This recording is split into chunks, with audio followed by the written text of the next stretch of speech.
kusoo dhawaada taxane cusub oo aynu ugu magac darnay xeerarka nolosha. Dhaqan ahaan ereyga xeer waxaa la yidhaahdaa wuxuu kasoo jeedaa aqal Soomaaliga marka la dhisayo ee ay hooyooyinkeen iyo ayooyinkeen dhisi jireen. Wuxuu lahaan jiray qaybo kala duwan,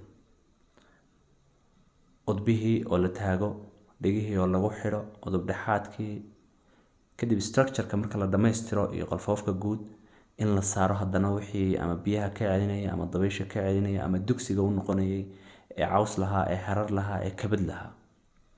Inahaas oo dhan marka la dhammaystiro waxaa jiri jiray ugu dambeynta aqal Soomaaliga marka shay kasta meeshiisa la dhigo xadhig lagu wareejin jiray oo mid walba ku hayn jiray meeshiisa.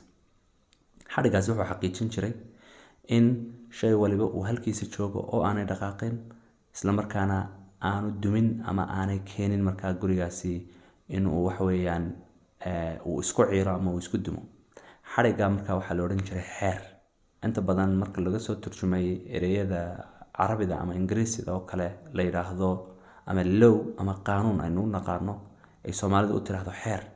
Xeerkaasi dhaqanka iyo ummadaba sida aqal Soomaaliga uu ugu jiray inuu shay walba halkiisa ku hayo oo aanu midna mid u xadgudbin, si haddii markaasi ay wax isu dhaafaan aanay meeshaasi u dumin, buu ummadda iyo bulshadana ugu dhex jiri jiray xeerku oo qof walba iyo dadka kale ee uu la nool yahay iyo mujtamaca uu ka tirsan yahay. Xeerku wuxuu ahaan jiray waxaa ka ilaalinaya iskuna ilaalinaya dadka.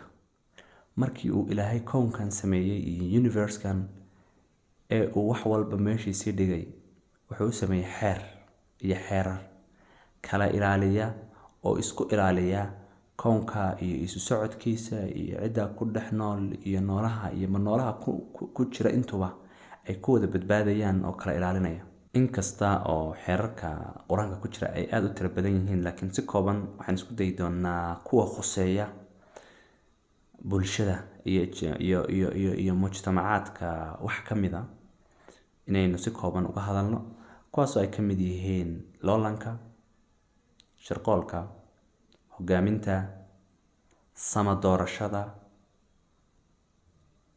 waaritaanka iyo raandhiiska, baahinta iyo daadejinta dhaqaalaha, iyo qodobo kale. Waxaan isku dayi doonaa marba iyo maalinba inaynu mid si kooban haddii la yidhaahdo baraheenan bulshada ee muuqaaladan ay ku jiraan aynu kusoo baahino. kulanka kan ku xiga iyo qaanuunka koowaad intaan ku kulmi doonana dhammaantiin waxaan idinku dhaafayaa. Assalaamu calaykum waraxmatullaahi wabarakaatu.